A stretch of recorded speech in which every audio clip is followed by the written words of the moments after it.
आज हम एक सफ़र पर चलेंगे। ये सफ़र ये शुरू होता है हमारे बचपन से कि हमने पैसे के बारे में क्या सीखा और ये ख़त्म होता है एक बिल्कुल नए नज़रिए पर, जहाँ दौलत का मतलब सिर्फ नंबर नहीं बल्कि आज़ादी है। बिल्कुल। और इस सफ़र में हमारा गाइड है मॉर्गन हाउसल की किताब द साइकोलॉजी ऑफ मनी। एक बेहतरीन किताब। हाँ, और आज की हमारी ये जो चर्चा है वो इसी किताब के सबसे कह सकते हैं चौंकाने वाले आइडियाज़ को समझने के लिए है। और किताब का जो सबसे बड़ा आइडिया है वो यही है कि पैसे के साथ आपका रिश्ता मैथ्स या किसी फाइनेंस की डिग्री से तय नहीं होता। नहीं, बिल्कुल नहीं। वो आपकी साइकोलॉजी से तय होता है। मतलब ये 90% व्यवहार का खेल है, ज्ञान का नहीं। एग्जैक्टली। और यही बात इस किताब को इतना खास बनाती है। ये कोई गेट रिच क्विक स्कीम नहीं बताती, बल्कि ये हमारे दिमाग के उन तारों को छेड़ती है जो पैसे को लेकर हमारे फैसले कंट्रोल करते हैं। हाँ। ये समझाती है कि क्यों बहुत स्मार्ट लोग अक्सर फाइनेंशियली बर्बाद हो जाते हैं और क्यों साधारण लोग भी अमीर बन सकते हैं। तो चलिए इस दिमागी खेल के पहले नियम से शुरू करते हैं। बिल्कुल। और पहला नियम शायद सबसे बुनियादी है, लेकिन हम उसे सबसे ज्यादा नजरअंदाज करते हैं। सही बात है। किताब कहती है कि पैसे को लेकर हर किसी की अपनी एक अलग दुनिया होती है जो उनके अपने अनुभवों से बनी है। कोई अगर मंदी के दौर में बड़ा हुआ है तो उसके लिए स्टॉक मार्केट हमेशा एक डरावनी जगह रहेगी, हमेशा। और जिसने अपने माता पिता को अमीर बनते देखा है उसके लिए जोखिम लेना बहुत स्वाभाविक होगा। सही बात है। और इसीलिए देखिए, लेखक एक बहुत मजबूत तर्क देते हैं। दूसरों को उनके वित्तीय फैसलों के लिए जज करना बेवकूफी है। हाँ, बेवकूफी है। हो सकता है कोई लॉटरी का टिकट खरीद रहा हो और हमें लगे कि वो पैसे बर्बाद कर रहा है। हाँ, ये तो लगता ही है। लेकिन शायद उसके लिए जो गरीबी में जी रहा है वो $1 का टिकट ही वो अमीर बनने का एकमात्र सपना है जिसे वो खरीद सकता है। वो गणित नहीं, वो असल में उम्मीद खरीद रहा है। ये सोचने वाली बात है कि जो फैसला मेरे लिए पागलपन है वो किसी और के लिए पूरी तरह से मंतकी या रीजनेबल हो सकता है। बिल्कुल। पर इसमें एक और एंगल भी तो है जिसे हम कंट्रोल नहीं कर सकते। किस्मत और जोखिम। हाँ, लक और रिस्क। बिल गेट्स का उदाहरण हमेशा दिया जाता है। हाँ, और वो एक परफेक्ट उदाहरण है, बिल गेट्स जीनियस के, इसमें कोई शक नहीं। कोई शक नहीं। लेकिन वो दुनिया के उन गिने चुने टीनेजर्स में से एक थे जिनके स्कूल में 1968 में एक कंप्यूटर था। 1968 में? हाँ, ये लाखों में एक का चांस था। ये थी किस्मत। अब जोखिम को देखिए। उनके एक स्कूल के दोस्त थे केंट इवांस। वो भी उतने ही ब्रिलियंट थे।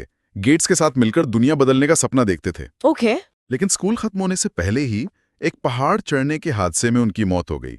ये था जोखिम। ओह, मतलब एक को असाधारण किस्मत मिली और दूसरे को दुखद जोखिम का सामना करना पड़ा। एग्जैक्टली। पर लोग इसे ऐसे नहीं देखते। लोग बिल गेट्स को देखकर सोचते हैं, वाओ, ये सब उनकी मेहनत का नतीजा है। सही है। और केंट इवेंस को तो कोई जानता भी नहीं। और यही किताब का सार है। सफलता को सिर्फ मेहनत का नतीजा मानकर उसकी पूजा ना करें और असफलता को सिर्फ गलत फैसलों का परिणाम मानकर किसी को नीचा ना दिखाएं। सही बात। दोनों में किस्मत और जोखिम का एक बहुत बड़ा, एक अदृश्य फैक्टर होता है। इसे समझना हमें ज्यादा विनम्र बनाता है। ये बात तो सोचने वाली है। इसका मतलब है कि हम जिसे कंट्रोल कर सकते हैं, मतलब हमारी अपनी सोच और हमारा व्यवहार, वो और भी ज्यादा जरूरी हो जाता है। बिल्कुल। और यहीं पर शायद सबसे बड़ा जाल बिछा है ना? वो कभी भी पर्याप्त नहीं वाली भावना। हाँ, ये वो जाल है जिसमें बड़े बड़े लोग फंस जाते हैं। किताब में रजत गुप्ता का उदाहरण है। मैकिन्जी के सीईओ थे वो। हाँ, करोड़ों कमा चुके थे, लेकिन फिर भी और ज्यादा की चाह में उन्होंने इनसाइडर ट्रेडिंग की और जेल गए। उन्होंने वो सब कुछ दांव पे लगा दिया जो उनके पास था, उस चीज के लिए जिसकी उन्हें जरूरत ही नहीं थी। पर ऐसा होता क्यों है? क्या ये सिर्फ लालच है या कुछ और है? ये लालच से ज्यादा सोशल कंपैरिजन का खेल है। Social comparison? हाँ, जब आप किसी कमरे में सबसे अमीर होते हैं तो आप ठीक महसूस करते हैं, लेकिन फिर आप एक दूसरे कमरे में जाते हैं और वहां आपसे भी अमीर लोग होते हैं। अच्छा। तो आपके दिमाग का जो गोल पोस्ट है वो खिसक जाता है। आप और ज्यादा कमाने की सोचने लगते हैं। मतलब ये एक ऐसी दौड़ है जिसका कोई अंत नहीं है। कोई अंत नहीं है। लेखक कहते हैं कि सबसे मुश्किल वित्तीय कौशल है गोल पोस्ट को खिसकने से रोकना, ये जानना कि इनफ कितना होता है। और ये इनफ की भावना अक्सर दिखावे में खो जाती है। मुझे किताब की वो लाइन बहुत पसंद आई। कौन सी? अमीरी वो है जो आप देखते हैं, दौलत वो है जो आप नहीं देखते। आहा, बिल्कुल। इससे थोड़ा और खोलते हैं।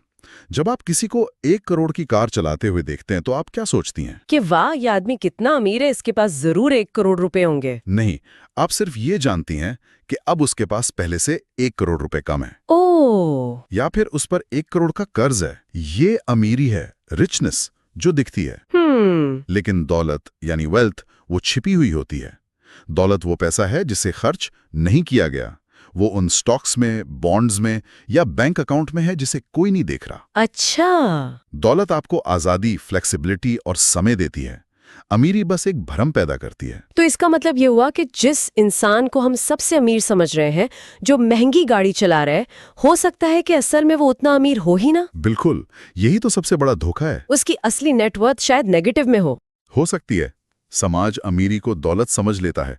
असली दौलत हमेशा छिपी रहती है और दौलत बनाने का एक बड़ा हिस्सा इस दिखावे के दबाव से बचना है। और इस दिखावे के साथ साथ एक और मानसिक झुकाव है जो हमें दौलत बनाने से रोकता है, निराशावाद का आकर्षण। हाँ, द सिडक्शन ऑफ पेसिमिज्म। बुरी खबरें हमेशा ज्यादा ध्यान खींचती हैं। हाँ, क्योंकि निराशावाद सुनने में ज्यादा स्मार्ट और इंटेलिजेंट लगता है। अगर कोई कहे मार्केट क्रैश होने वाला है तो लोग उसे गंभीरता से सुनेंगे। सही बात है। लेकिन अगर कोई कहे अरे अगले 20 साल तक सब ठीक रहेगा तो उसे भोला या नासमझ माना जाएगा। लेकिन बाजार गिरते भी तो है, क्या थोड़ा सावधान रहना स्मार्ट नहीं है? देखिए, यहाँ सावधानी और निराशावाद में फर्क समझना जरूरी है। सावधानी का मतलब है जोखिम को समझना और उसके लिए तैयारी करना, जैसे इमरजेंसी फंड रखना। बिल्कुल। लेकिन निराशावाद का मतलब है ये मान लेना कि सब कुछ हमेशा खराब ही होगा और इसलिए कोई एक्शन ही ना लेना। महामारी, मंदी, लेकिन लंबी अवधि में मार्केट हमेशा ऊपर ही गया है। हाँ, ये तो है। प्रगति धीमी होती है इसलिए बोरिंग लगती है। तबाही तेजी से आती है इसलिए वो खबर बनती है। दौलत बनाने के लिए आपको एक आशावादी माइंडसेट चाहिए। ठीक है, तो अगर मानसिकता सही हो, निराशावाद और दिखावे के जाल से बच गए, तो फिर दौलत बनाने के लिए व्यावहारिक कदम क्या है?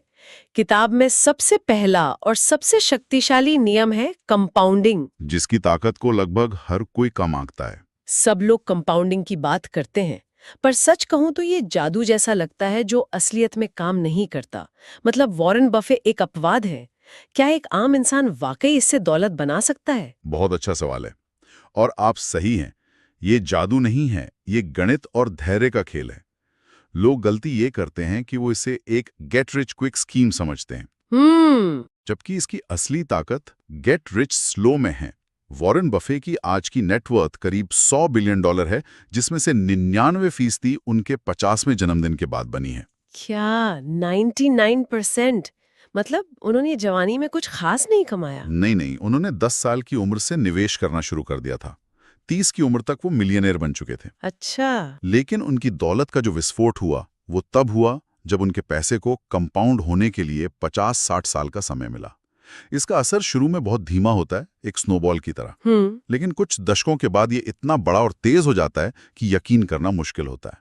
बफे का उदाहरण अपवाद नहीं है, वो बस इस नियम को सबसे लंबे समय तक निभाने का सबसे बड़ा सबूत है। मतलब कुंजी जल्दी अमीर बनना नहीं, बल्कि लंबे समय तक निवेशित रहना है। एग्जैक्टली। और यहीं पर किताब एक और महत्वपूर्ण बात बताती है, पैसा कमाना और पैसे को बनाए रखना। ये दो अलग अलग चीजें हैं। हाँ, ये दो बिल्कुल अलग अलग स्किल हैं। पैसा कमाने के लिए आपको जोखिम लेना पड़ता है, आशावादी होना पड़ता है, लेकिन पैसे को बनाए रखने के लिए आपको थोड़ा डरपोक, थोड़ा निराशावादी होना पड़ता है। आपको सोचना पड़ता है कि क्या क्या गलत हो सकता है।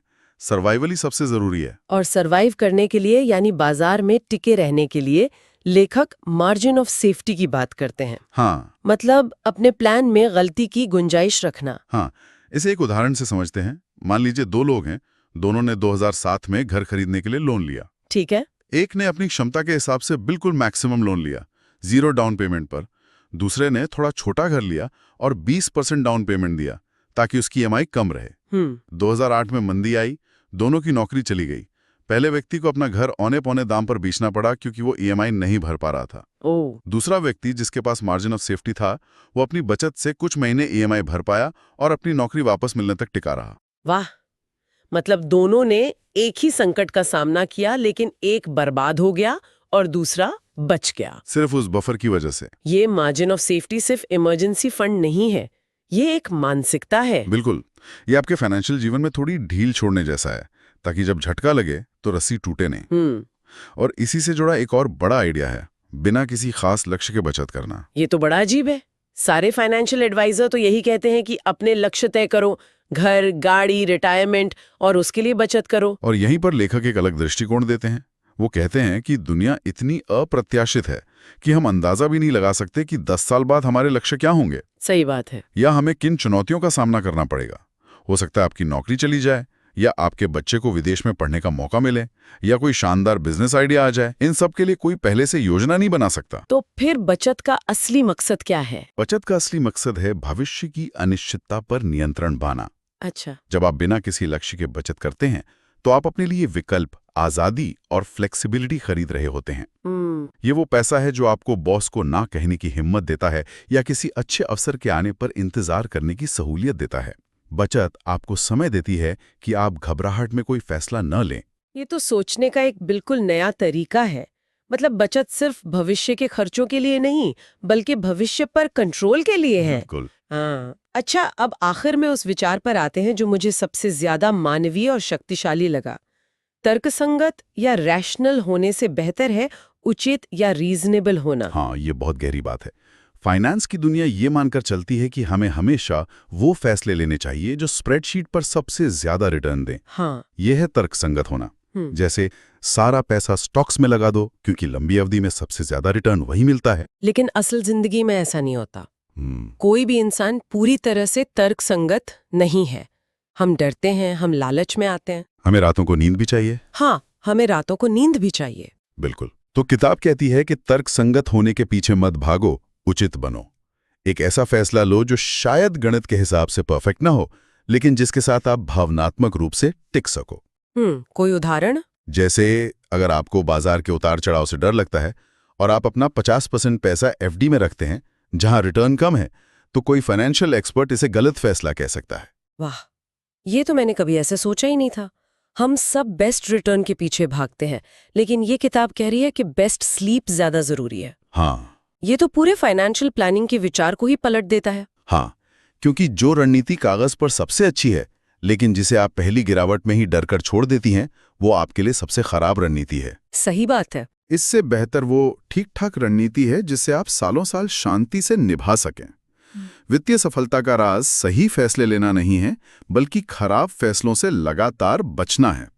और उचित फैसले हमें ऐसा करने में मदद करते हैं। और शायद यही इस पूरी चर्चा का सार है कि वित्तीय सफलता इस बात पर कम निर्भर करती है कि आप क्या जानते हैं, और इस बात पर ज्यादा कि आप व्यवहार कैसे करते हैं। बिल्कुल। अगर कोई बहुत ज्ञानी है लेकिन उसमें धैर्य नहीं है, वो लालच में आकर फैसले लेता है, तो वो असफल होगा।